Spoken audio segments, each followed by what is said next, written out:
language. Okay, so the first person I'd like to share out is number 1. If you do not have somebody sitting in the number 1 spot, move into number 2.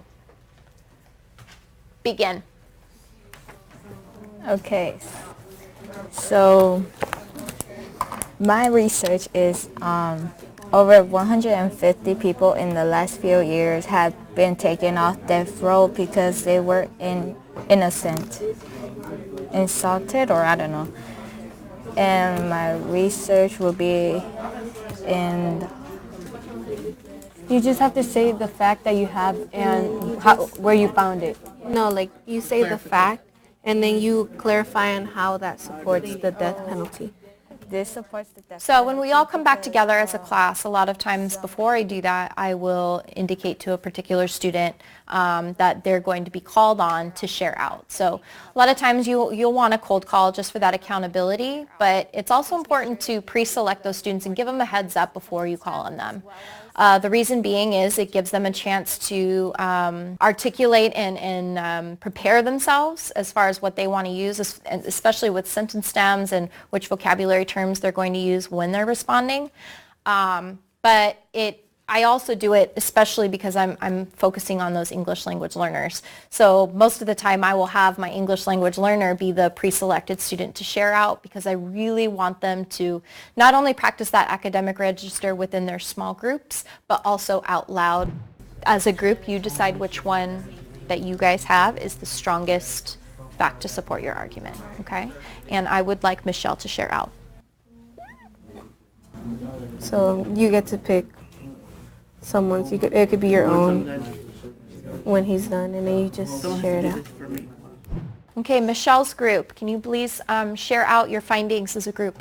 Yeah, one piece of evidence that we got from a YouTube video, it was saying the pros and cons of death penalty, and I strongly agreed that death penalty is brutal and uncivilized. I believe this because it shows that death penalty is not right, because you're doing the same crime by killing someone that killed someone else. So in other words, what you're saying is that murdering somebody who committed a murder is not the right thing to do. Yeah. Okay. Now, what if you're saying, what would your group say in response to the counterclaim that, well, we need to get rid of the people who are causing these crimes and causing harm and a danger for our community? How would you respond to that? How would you refute that? I would refute that by saying most people believe that it's important that once your pre-selected student shares out their prepared response, it's important to not just stop there and move on with instruction. You want to intentionally ask them why. Expand that rigor and encourage them to think on the spot. So that way they really are getting more practice with that language. They're critically thinking to come up with on the spot their response to your question, which will be more rigorous. The ELA and ELD framework is meant to work together. It's not meant to be two separate entities.